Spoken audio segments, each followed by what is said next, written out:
Oh, thank you. Good afternoon, everyone.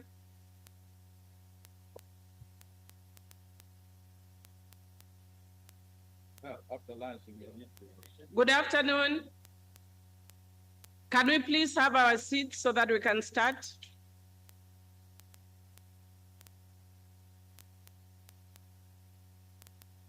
Thank you for taking your seats.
Good afternoon, members, again.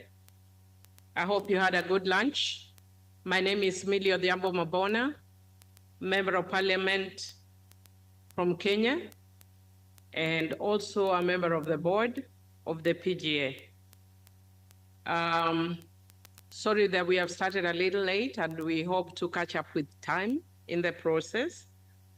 And our panel, which is a second panel for this session, is on regional perspectives on the Rome Statute implementation, understanding the variances in the adoption of the reforming national laws. I know in the morning we had a lot of discussions around countries and the status of implementation of the Rome Statute in those countries. We're going to hear a little bit more from other countries on the implementation of the Rome Statute. And to start us off, we have Deputy Ramon Barrios from Honduras. I hope I got it right. Bienvenida. Proceed. Just to alert us, because he's going to speak in Espanol, you can switch on to channel 3. The English channel will be channel 3. Thank you.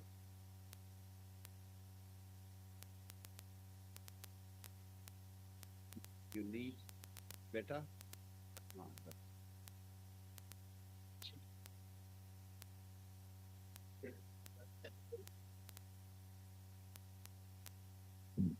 Buenas tardes, muchas gracias. Permítanme hablar en español por la fuerza de las palabras y de los sentimientos que tiene el idioma, en que voy a decir un sentimiento compartido quizá por ser el único representante de los parlamentos de Centroamérica.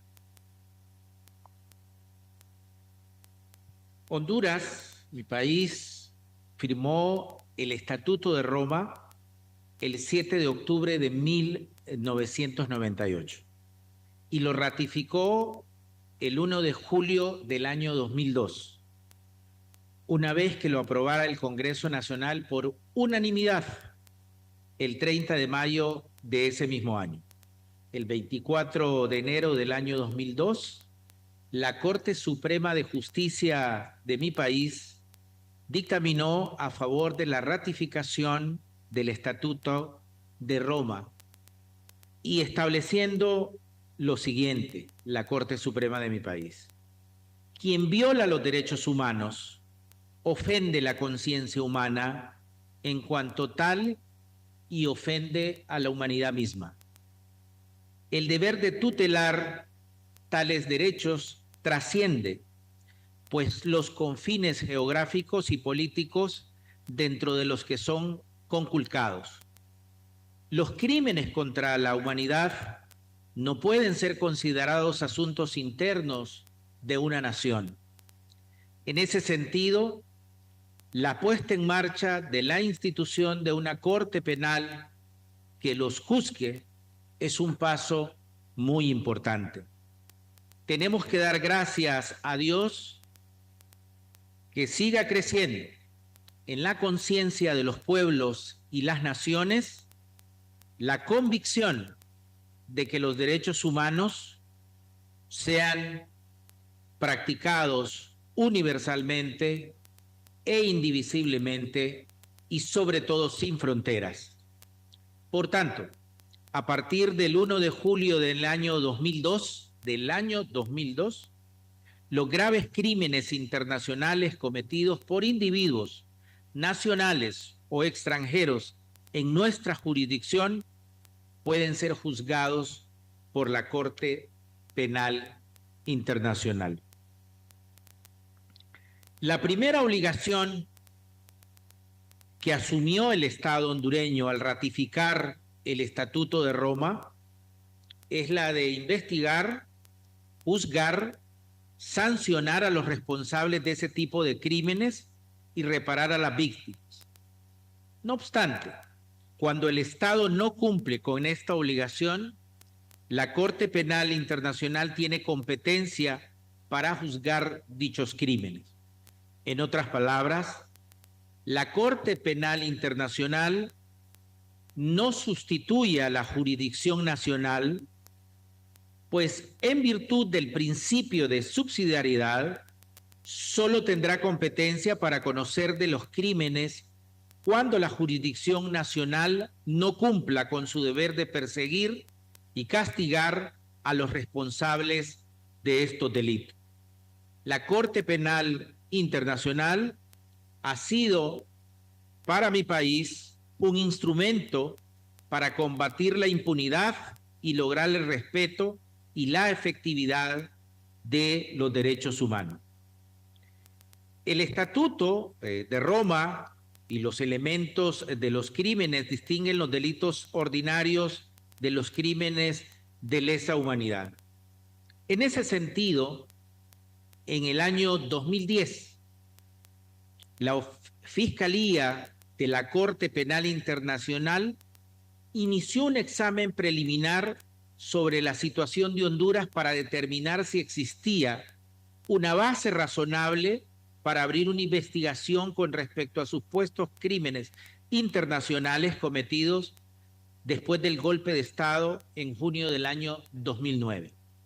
Mi país, desafortunadamente, fue el primer país en este siglo en donde se dio un golpe de Estado, en donde se sacó a un presidente que fue electo mayoritariamente por el pueblo, por las Fuerzas Armadas de Honduras.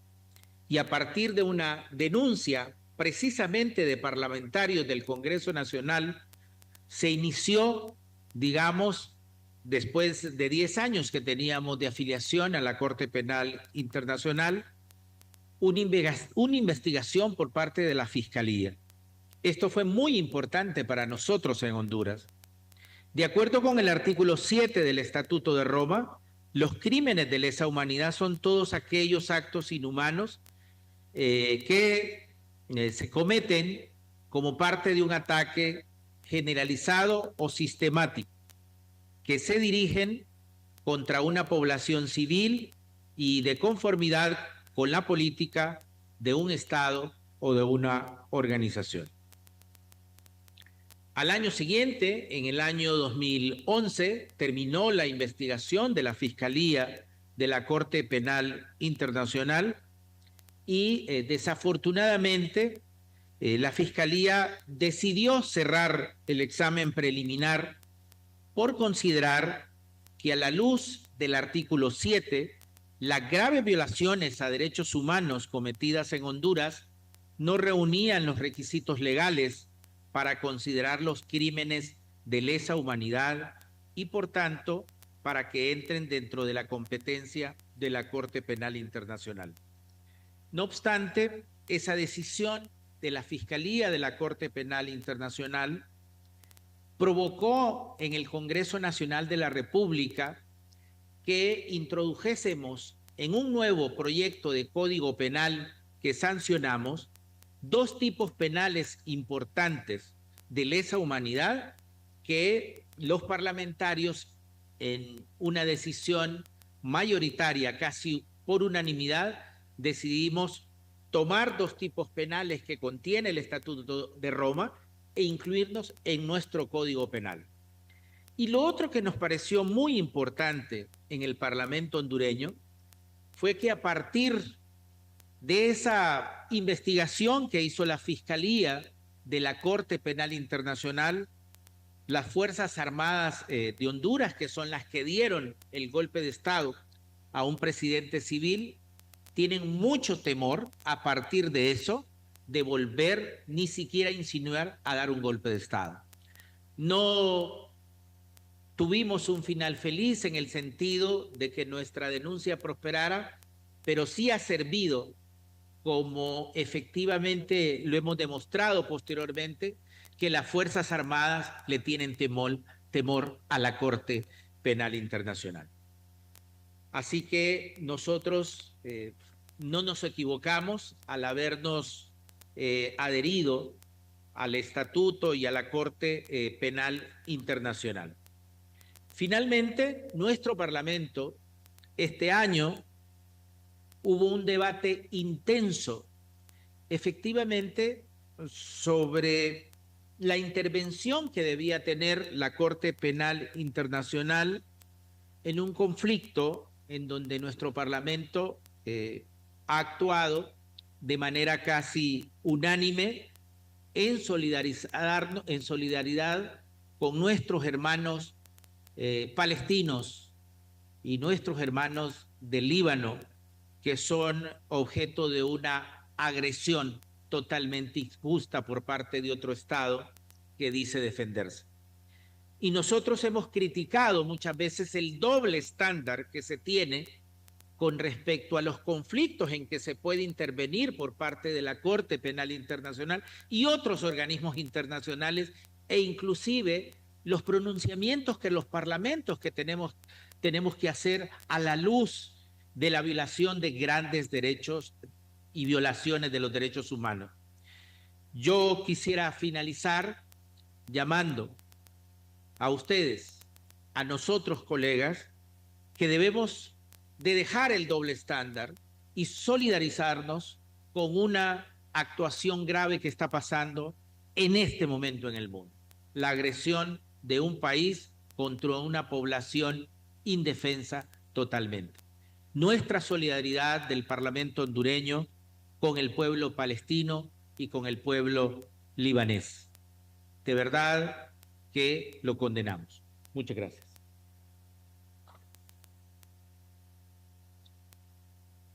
Gracias. Thank you. We have had the case of Honduras. We are going to... We've had the case of Honduras. We are going to move to Pakistan, and we're going to get a presentation from Senator Azam Nazir Tarar who is a member of Parliament of Pakistan, and the Federal Minister for Law and Justice. Welcome. Bismillahirrahmanirrahim. Honorable parliamentarians, distinguished guests, excellencies, ladies and gentlemen, and indeed the moderator. Good afternoon and Assalamu alaikum. I am delighted to welcome you all in Islamabad at the 45th Annual Conference of Parliamentary Global Action Forum, PGA. On behalf of Government of Pakistan and the people of Pakistan, I would like to thank all for coming from different parts of the world to participate in this landmark event to testify common values and commitments we all carry within us for upholding sustainable principles of peace, stability, and respect for human rights. I would also like to applaud tremendous efforts made by the August organization over the past 4.5 decades. In continuous manner, PGA members around the world are playing important role through strengthening the instruments of international criminal law, global warming, and development issues, including democracy and governance. Distinguished guests, members of parliament play a central role in national and global efforts to promote and protect human rights, democracy, and peace as democratically elected representatives, as well as leaders in their own communities. Since its founding in 1978, Parliamentarians for Global Action have made significant progress in areas of major global importance, such as disarmament and peace negotiations, measures for non-proliferation and mass destruction, illegal trade in small arms and light weapons, maritime protection, sexual orientation and gender identity, reproductive health as well, early and forced marriages, migration and development, reform of democracy and human rights. The present state of the world calls for our focus to the dangerous issues: war, economic inequality, climate change, and even democracy. This is the high time parliamentarians from around the globe should come forward to take such pertinent issues head on and influence domestic and international policies for addressing these. Looking at the Pakistan's context, these concerns are very important, where combating climate change along with political and social change is a well-known community challenge. For many years, we have lived in a situation dealing with the past and organizing development and peace in a difficult area. We strongly believe that the solution to problems that the world is currently facing is a global approach and cooperation, which is why we are happy to hold this meeting today. Having said that, I would like to highlight the challenges and factors that contribute to the variances in the implementation and adoption of reforming national laws in context to ICC. One of the key factor is the cultural and social context, like the laws reflect local values, norms, and historical experiences, and we have to actually bring those in conformity. Political systems and institutions are the second element. Different governance structures, political ideologies, and interest groups influence law reforms, and we have to deal with these. Then comes the economic conditions, of course, play a very pivotal and basic role. Economic development, resources, and priorities impact law reform adoptions. And then come the legal traditions and frameworks. Indeed, we hail from different legal backgrounds. The civil law and common law are the two examples. Besides, countries adopt reforms at different pace due to varying capacities and priorities. Some countries adopt comprehensive reforms, while others make incremental changes. Therefore, effective implementation and enforcement of reform laws vary across the countries. Pakistan's contribution to international peace and justice is one of the area I'll take a minute. The Pakistan has always stood for the values of peace, stability, and human freedom. We have participated in many UN peacekeeping operations and actively participated in various regional and global peace initiatives. We firmly believe in peace and peaceful solutions of the world disputes, including the issues of Palestine and Kashmir, which are facing serious violations of human rights. And when we talk about Gaza, the history will tell us that how painful this dispute is. Violation of human rights, and unfortunately world is failing to effectively intervene for peaceful solution of the conflicts. In this context, yes, complementary principle has been violated. The domestic jurisdiction issues are always on the table, and states are undermined by international criminal, and these issues undermine international criminal court rather than building capacity of countries to control through their own local laws the issue of genocide and crime against humanity. And we have to think through, we have to learn lessons from history that unless and until we don't go for a global approach, we will be failing in our duty as a nation, as a state, as member of this larger global community.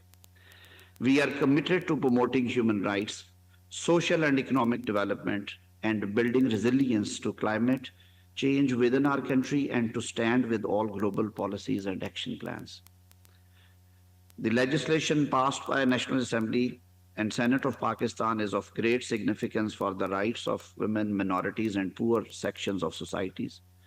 Moreover, we are not only victims but also advocates for positive actions. And I believe that the time would come when we would also be heading towards some positive actions for joining this club, the International Criminal Court. Worthy parliamentarians from global parliaments, on this day we all appreciate the great role we play as representatives of our people, not in our countries, but for global citizens, for this beautiful planet. We need to give voice to voiceless, help those who need it most, and fight for global justice. And this is one of the areas where we should raise our voice against the crime against humanity, the horrible crimes like genocide. The work we do in gatherings like this should benefit the people and produce results, work that will be remembered for years to come, work that would benefit the posterities. This agreement is more than just talk. It is a call to action. We must also use our unity and influence to support the rule of law, protecting human rights, and work to address issues such as extremism, inequality, genocides, and crime against humanity, the war crimes. At the end, I would like to express my sincere gratitude to all of you for coming together for this wonderful event. Your contribution will help build a world of peace, justice, and respect. I believe that it is not too late to engage in dialogue, conversation, and work together to create an era of justice, peace, and prosperity for all across the world. Pakistan is working with the rest of the world to achieve these goals, and we look forward to working with each and every one of you to realize our shared dreams. Thank you very much. Thank you for the presentation.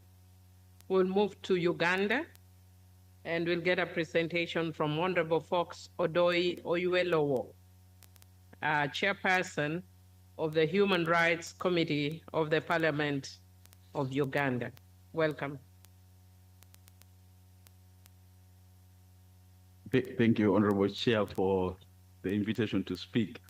And thank you very much for pronouncing my name correctly. The Honorable Chairperson and I belong to the same ethnic grouping in East Africa. Thank you, honorable colleagues, for listening to me this afternoon. The Republic of Uganda is a state party to the ICC statute.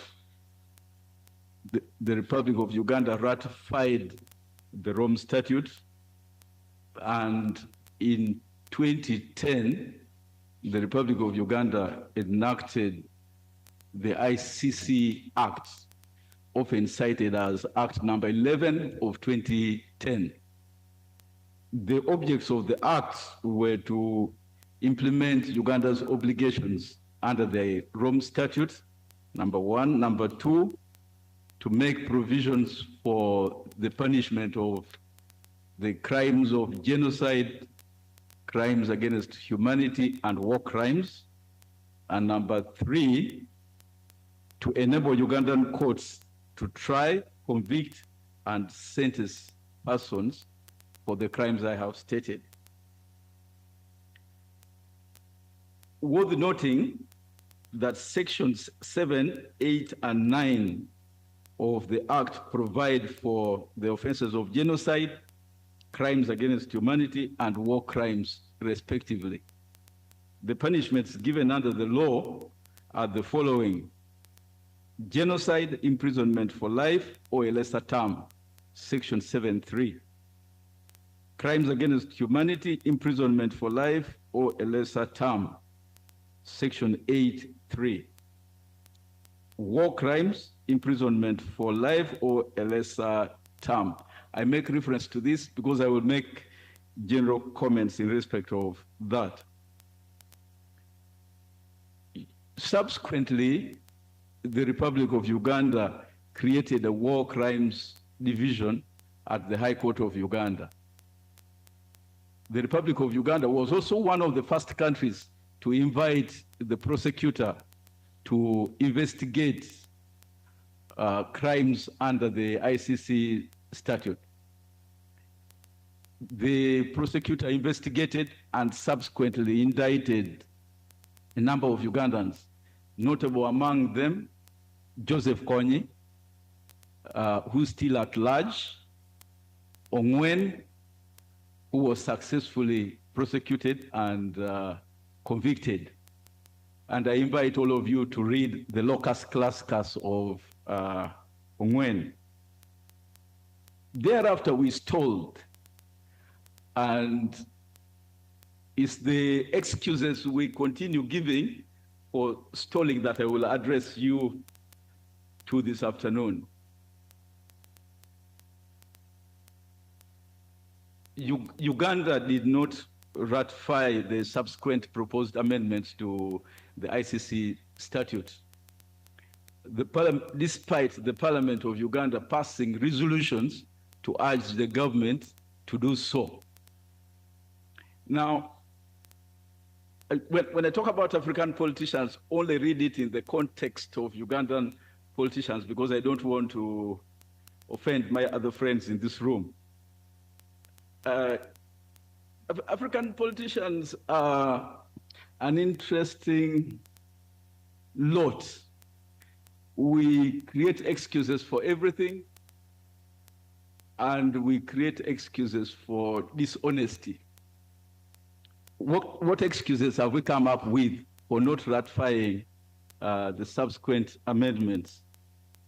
Number one, if you speak to the powers that be in Uganda, they will tell you that there's a distinction between wars of aggression and wars of liberation. And there's a very thin line between wars of liberation and wars of aggression. What is the objective reality on the ground? As we speak now, Uganda has troops deployed in the Democratic Republic of Congo, in South Sudan, in North Sudan, in Somalia, in Central African Republic, and many other places. So if we sign up to the crimes of aggression, we may be the first ones to be prosecuted. So every time you raise this, they will tell you, but there's a difference. In Somalia, we are defending our Somali brothers. In the Democratic Republic of Congo, we are hunting down the Allied Democratic Forces. Are we involved in aggression? Probably yes, probably no. But we will always flag this as a dishonest defense, in my view. Number two, they will also argue that the sentences provided under the ICC statute are weaker than the sentences provided in our national laws. Genocide is mass murder. The sentence provided under the ICC statute is a maximum cap of life imprisonment. Murder in Uganda attracts the death penalty. So we still keep the death penalty in our statute books. But this defense is still dishonest because when we domesticated the ICC statute for genocide, we went for the maximum cap of life imprisonment. So why do we later in the day raise that defense in respect of aggression and other offenses? Number three, they will tell you, and I had this argument this afternoon, that the ICC only targets African leaders. And they will cite the case of Bashir, they will cite the case of Ruto, who is somebody's president now. They will cite the case of Uhuru and several others. Again, the objective reality on the ground is this, that Africa's per capita contribution to wars and confusion in the world is much higher than anybody else's confusion. As we speak now, we have wars in Mali, in Somalia, in Nigeria, North Sudan, South Sudan, the Democratic Republic of Congo, Mozambique, and probably many other places. And definitely there are crimes being committed in all those areas. So if you take any action, they will tell you, but you are targeting only or mostly African leaders. Yes, it's because you provide the most confusion in the world, and therefore you should perhaps be targeted. They will also tell you that we should develop Africa's solutions to Africa's problems. Africa's solutions to Africa's problems. I'll make no further comment. Number five, they will tell you that the international community is migratory in their focus on international crimes committed, especially in Africa. So if you speak to the people in my government today, they will tell you there's ongoing war in North Sudan. The world has since shifted its focus. There has been war for a very long period of time in the Democratic Republic of Congo. I think we have normalized it. I no longer see it on the headlines. The war in South Sudan, Boko Haram in Nigeria. I don't even remember the last time I heard about Boko Haram, and I'm from the African continent. The focus now, and probably rightly so, is on Ukraine, is on Gaza, is on the situation in the Middle East. And I think we have also forgotten that there's war in Syria. When was the last time we sat down to discuss the confusion in Syria? Then there's the argument to withdraw or to remain in the ICC. And African politicians will always threaten to withdraw from the ICC when their comfort zone is threatened. when they prosecuted Uhuru Kenyatta and Ruto, the African Union sat and passed a resolution that we must withdraw from the ICC. And I kept on telling the people back home, we were the first ones, one of the very first ones to invite the ICC to investigate Kony and the confusion back home. At what point did we take the position that we must now withdraw?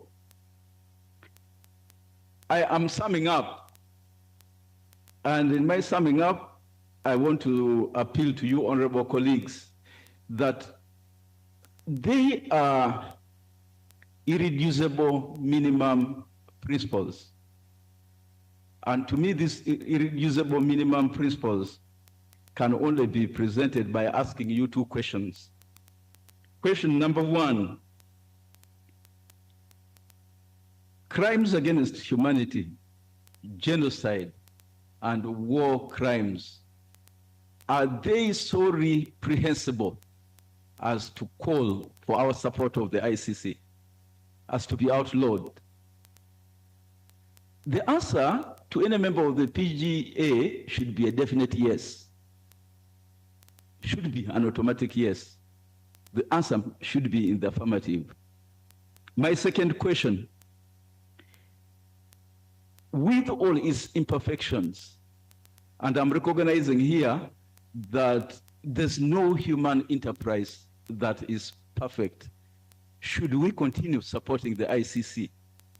Again, the answer to all of us seated in this room should be a definite yes.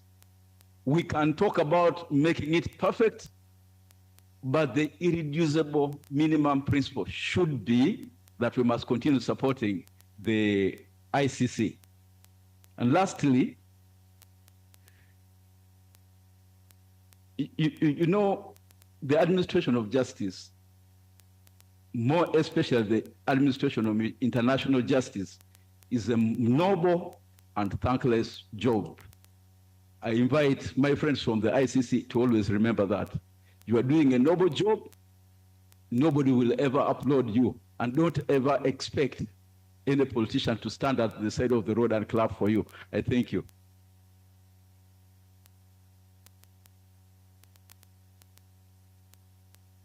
Thank you very much for such a good presentation. Before I call our last speaker on this, I just wanted to say, because you mentioned Uhuru Kenyatta and Ruto, forgetting that maybe there are people who don't know who Uhuru Kenyatta and Ruto are. And I know because Kenya is often used as an example of why ICC is used as a prosecutor for Africa. In Kenya, it is Kenya that invited ICC. ICC did not invite itself to Kenya.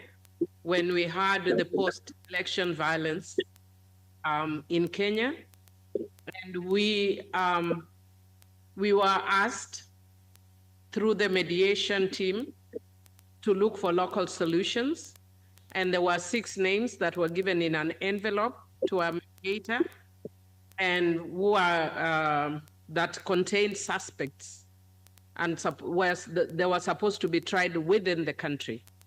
But we preferred to go to the ICC. So nobody invited us, we took ourselves there. And having taken ourselves there, we then turned around and said ICC is prosecuting us, as prosecuting Africans. So Kenyan case is actually a mixed bag, but I would consider it mainly positive in the sense that one of the 2 people who are prosecuted, of course, all the people who are prosecuted were released. However, 2 of the people who are prosecuted, one is the immediate former president. He was thereafter elected as president. The second person who was prosecuted is the current president. And so it speaks again to some level of fairness of ICC, because they went through the trial and they were had, one of them as a sitting member, head of state, And they were both acquitted, and the other people were both acquitted. Of course, it also speaks to the issue of protection of victims, which also came up very strongly, and whether there's ability to protect.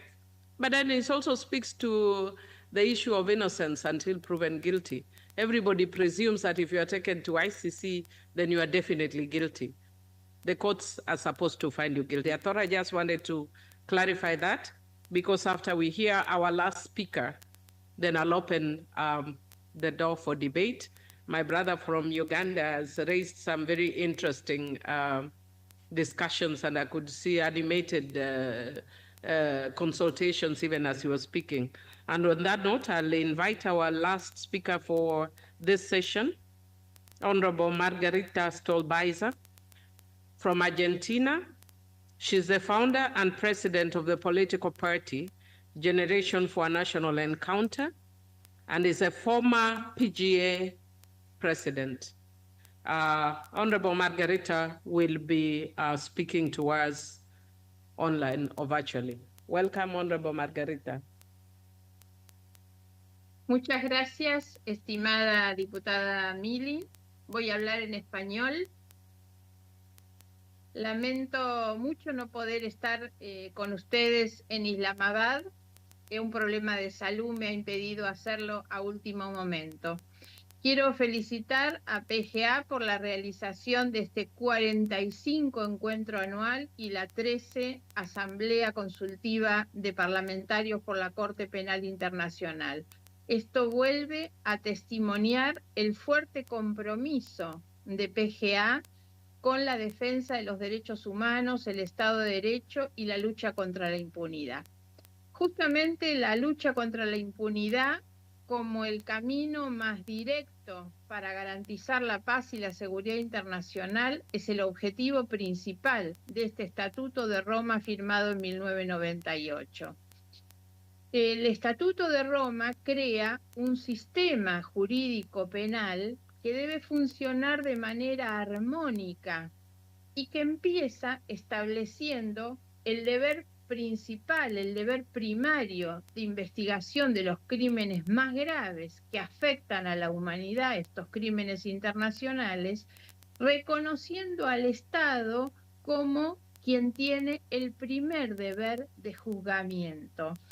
Esto a partir de establecer lo que se ha dado en llamar el principio de complementariedad, que establece entonces el funcionamiento de un sistema que empieza en las justicias nacionales. De ahí se va a derivar entonces el tema de nuestro panel, que es el deber de implementación de los estados, y que en nuestra región de América Latina tiene avances diferentes, digamos. Ya el preámbulo del Estatuto de Roma establece que la Corte Penal Internacional establecida en el Estatuto será complementaria de las jurisdicciones penales nacionales. Y en el artículo 1, que instituye la Corte Penal, dice que está facultada para ejercer su jurisdicción sobre personas respecto de los crímenes más graves de trascendencia internacional y tendrá carácter complementario de las jurisdicciones penales nacionales. Ese principio de complementariedad fortalece las soberanías nacionales y es el principio de protección de los derechos humanos. Eso es lo que establece entonces un sistema que pone obligaciones a los países que no se agotan con la ratificación. Si bien el objetivo de universalización y que es lo que daría más fuerza a esta Corte, que es que todos o más países ratificaran o se incorporaran a este sistema judicial, lo cierto es que no es suficiente con ratificar, sino que de ahí se derivan una cantidad de deberes que tienen los estados para garantizar efectivamente el funcionamiento de este sistema. El deber más importante que se reduce de la firma o la ratificación del Estatuto de Roma es el deber de implementación. La implementación no es otra cosa que llevar a nuestra legislación positiva las normas específicas que están en el Estatuto y que son las que van a permitir la actuación de este Tribunal Penal Internacional. En particular, la primera obligación de implementación recae sobre la implementación de las normas que tiene el estatuto y dentro de esas la tipificación de los crímenes.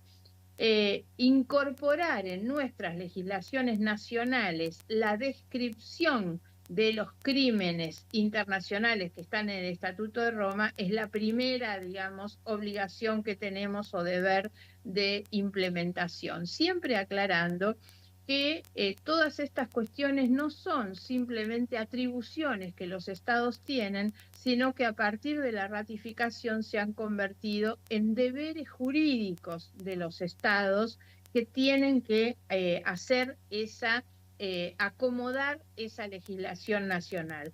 Entonces, decíamos, lo primero es implementar las normas, tipificar los delitos, incorporar las normas procesales y también todo lo que hace a la jurisdicción y la competencia de los tribunales y de la Corte.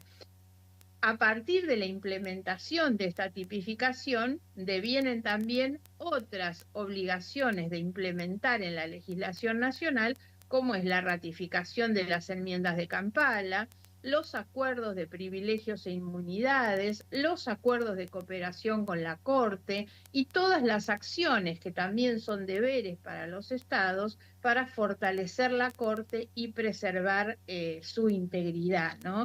Contribuir a la designación o la nominación de candidaturas de jueces y demás. Insisto, porque se trata de un sistema jurídico penal que no sustituye la justicia de los países, sino que solamente va a actuar cuando la justicia nacional no puede o no quiere hacerlo. No es una instancia de apelación, no sustituye, al contrario. El ejercicio de la soberanía de los estados es lo que ha determinado que los estados suscriban su adhesión a este sistema jurídico penal internacional. Dentro de, a mí me gusta siempre hablar del rol de los parlamentarios, ¿no?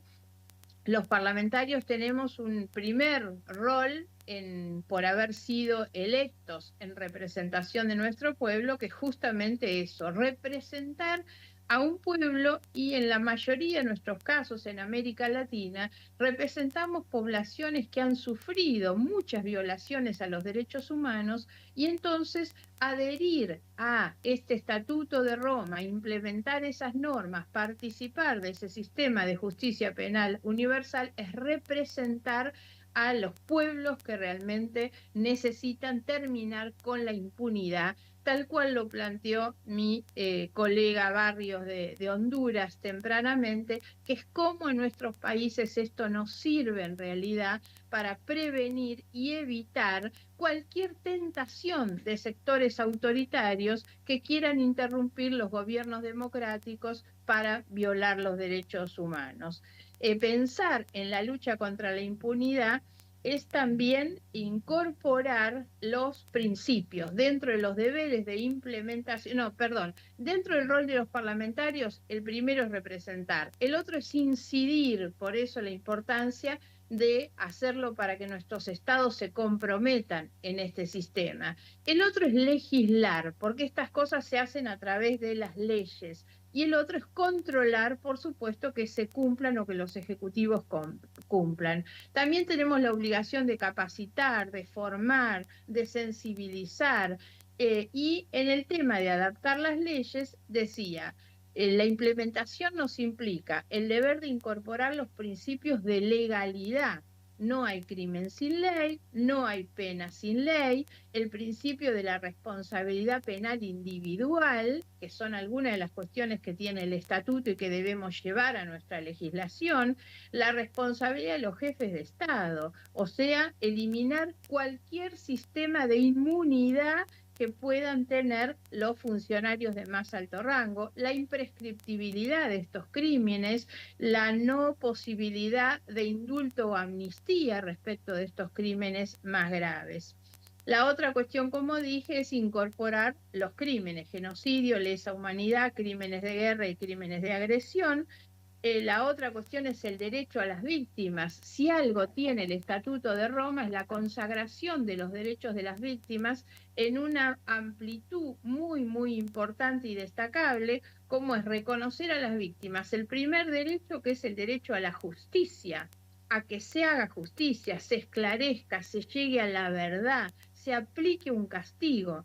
Pero además se incorporan también el derecho a participar en los procesos, a actuar, a tener información, el derecho a la asistencia, a la protección, a la indemnización, a la reparación, a la rehabilitación, la restitución y por sobre todas las cosas la satisfacción y no repetición. La aspiración más importante que tiene este estatuto es que esos crímenes no se repitan y de ahí la importancia de la aplicación de un castigo.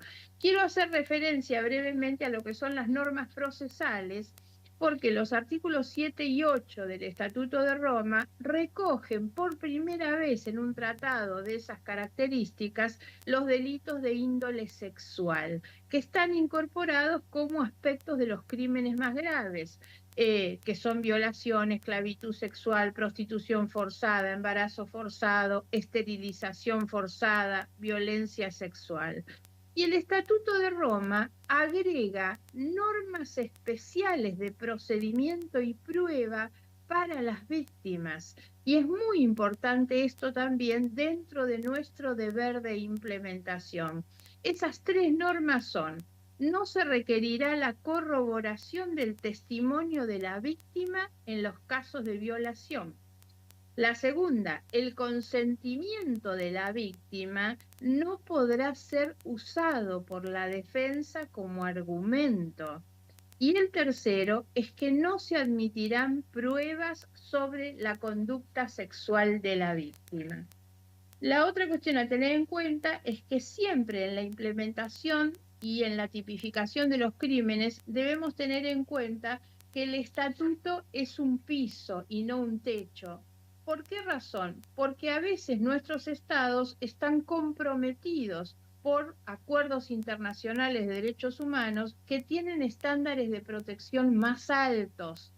El Estatuto de Roma, si bien tiene estándares de protección altos, no son los más altos porque en función de buscar los acuerdos y las firmas necesarias, se cedieron en algunos aspectos. Entonces, cuando nuestros estados tienen protecciones más altas, eso es lo que hace que se pueda satisfacer el compromiso de implementación con el estatuto.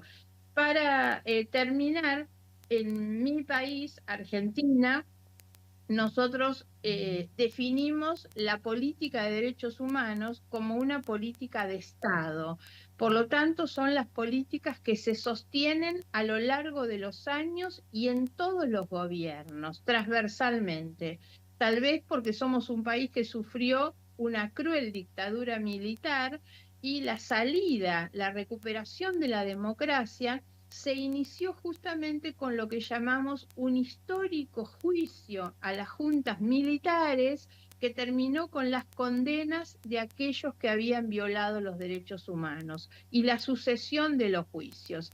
A partir de ahí, nuestro país, en enero de 1999, firma el Estatuto de Roma del 98.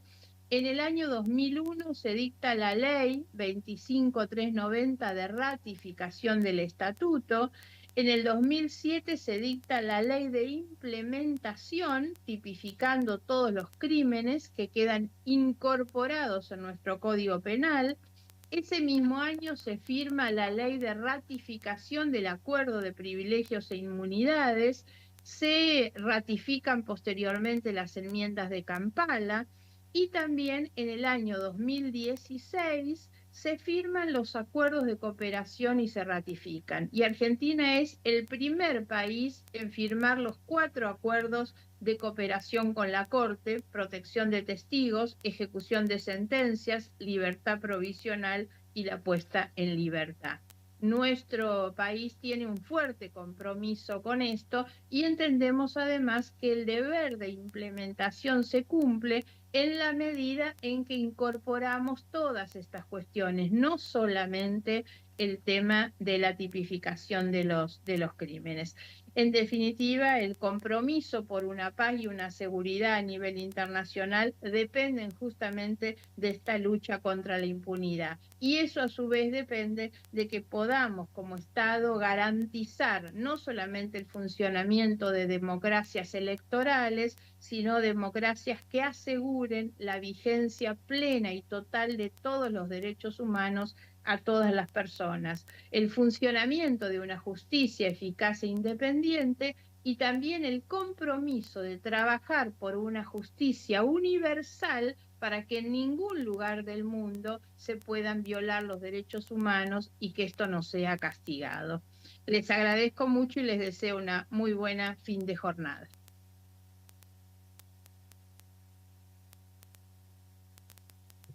Muchas gracias, Deputy Margarita. Thank you very much.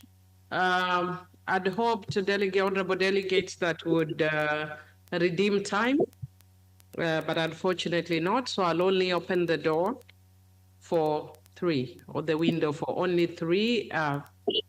The first 3, I think I've seen Tanzania, I've seen here. Pardon? Namibia. Oh, sorry, that's Namibia. Namibia, and then I'll have here. Is there anybody else? I think that's all. So you're good people. Thank you. Proceed. Mr. Chair. Hello. Thank you, Chairperson. I have a question from my law minister. That whether our laws are tuned to co-op with the international laws, because she was talking about fusing both the laws, local laws with the international laws. Are our laws are in a position whereby the international laws can be tuned, flashed, and then can adopt all those international laws with the treaties also? Thank you so much. I think it's the most crucial question which actually stands in the way of rectifying international treaties or international arrangements. Well, the law is something which can always be modified, enacted, synced with the obligations which you actually accept while rectifying a treaty. I'm sure there are many international law experts here and some of the students like me who know little about international law.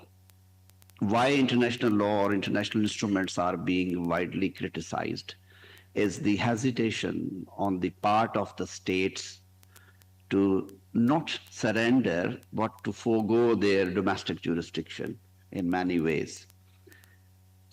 In order to build a peaceful world and in order to achieve maximum benefits from international treaties, be that it may the International Court of Justice or International Convention Against the Illicit Trafficking in Drugs, or elimination of discrimination or covenant for civil and political rights, there has to be will on the part of state that it should not be a cosmetic exercise.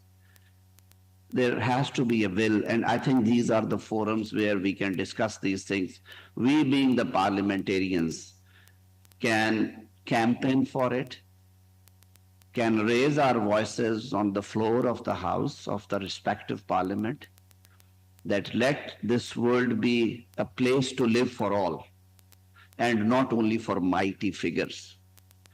And I'm glad that PGA has been campaigning for this for a very long time. ICC was also one of the not if the brainchild, but I mean PGA had worked very hard for this. Laws are always modified, tuned in to get maximum benefits from the arrangement you are going to make. If you agree to enter into a community like the International Court of Crimes, you have to bring in line your domestic laws, like the 3 basic areas. In every country, these offenses are considered as universally accepted crimes by one way or another. If you are signatory to International Declaration for Human Rights, yes, these are crimes already there. If you are signatory to civil and political rights, yes, these offenses are, and even otherwise, these are now the crimes which are universally accepted crimes. So there is no, I would say, hindrance, or there is no kind of the legal obstacle in rectifying the treaty. If there is a will, there are many ways to do it. Thank you. Thank you, Namibia. Yes. Yes, thank you very much. My name is Max Kashimune from Namibia, the Namibian National Assembly, member of the National Assembly. As Namibia, we do agree fundamentally that the ICC is an important instrument for the protection of human rights which are inherent, which are inalienable, and which are indivisible. So the ICC for us is a very important instrument. And I've listened to the interventions since morning and the various concerns surrounding the ICC. And one crucial topic keeps arising, and that is the trust in the institution. Now, when one listens comprehensively to these contributions, you realize that the trust deficit in the judicial institution known as the ICC stems primarily from a belief that there are so-called superpowers that have not acceded to the Rome Statute in the first place. So we are perhaps of the thinking that as the PGA, and perhaps this is a philosophical question and thought to the panel, as a PGA, we should be questioning one thing. If you, as a nation, are part of the United Nations, and you have conformed to the values, the aspirations of the United Nations, to which the International Criminal Court falls under, then what is your concern really about acceding to the Rome Statute? We should start questioning that. We should go further and question whether is it not about time for the sanity and preservation of these institutions before other countries also say that, man, but we see this country is not joining. Why should we also join? And why should we keep joining such institutions? Is it not about time that institutions and organizations such as the PGA start posturing to say that the United Nations must in fact start compelling nations that will not join an institution, a very important institution, which brings international criminals of genocide and war crimes to account, such as the ICC, to start compelling nations such as the United States and so forth to accede to the ICC. Because if you know what the values of the United Nations are, why are you afraid to join an organization that is under the United Nations and that postures the values of the United Nations? Because we understand issues of you are afraid that your domestic laws will be violated and so forth. But is that really a concern? Is that the main concern? We should start questioning ourselves. And we should start also agitating as the PGA to start compelling and start agitating the United Nations to say that a nation must actually be compelled to join the ICC because other nations are joining. By now, why not you? What is the real reason why you are not joining a genuine institution such as the ICC? Thank you very much. Thank you. I think that's a comment, but which also, it's not a question unless one person from the panel really wants to speak to it. It's a comment. And maybe I could just say that I could just try and say in one answer that once upon a time before I joined Parliament, I used to work in the children's sector. And if there was an international treaty that was widely ratified all over the world because it's non-controversial, was the Convention on the Rights of the Child. And there were only 2 countries that hadn't ratified it then. I don't know about the status now. That time, Somalia had not ratified it because it did not have a government. And the United States because it had the government. I hope that answers to you. Yeah. With the kind permission of chair, if I am allowed, as you rightly talked about the trust deficit or why they failed, these are, as my friend said, from here and there, and I think everyone should be on the unison that trust deficit comes from double standards.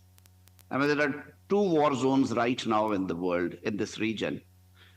The response from mighty states, the states who matter in the world politics, response for Gaza and Ukraine is the answer. Very last one. I can see now people are carrying hands, but I don't think we have. Maybe I'll just give you this last one before I give my brother here to respond. Just those two, because we've completely run out of time. I'm sorry. We started a bit late. Buenas tardes. Mi pregunta es para el señor de Honduras. In English, I'll do it in English so that everybody can actually get this. How daunting of a task was to bring the national laws of Honduras in conformity with the provisions of the Rome Statute when you had actually first acceded to it? So could you perhaps answer that? Because this was a long time ago, and then you obviously had to brush up your national laws or bring them in conformity with the provisions of the Rome Statute. Gracias. Ha sido un proceso porque cuando nos afiliamos al estatuto, en realidad había otro gobierno. Ha sido un desafío para el actual gobierno de la primera mujer presidente en Honduras, digamos, primero internamente en el Congreso, donde nosotros no somos mayoría, es decir, el partido que representa a la presidenta no es mayoría en el Congreso, la oposición sí lo es, pero nosotros hemos adoptado, y tal como decía nuestra colega de Argentina, algunos compromisos del estatuto. Número uno, hemos incorporado en un nuevo código penal que nosotros hemos hecho, precisamente 3 tipos penales que habíamos firmado en el estatuto. Y lo otro, y lo que más me parece, digamos, más representativo de lo que hemos cogido del estatuto es la reparación de las víctimas. Aún cuando la Corte Penal no satisfizo el hecho que se enjuiciara a los perpetradores del golpe, nosotros sí hemos reparado a las víctimas. Digamos, filosóficamente hemos tomado ese valor de reparar a las víctimas producto del golpe de Estado.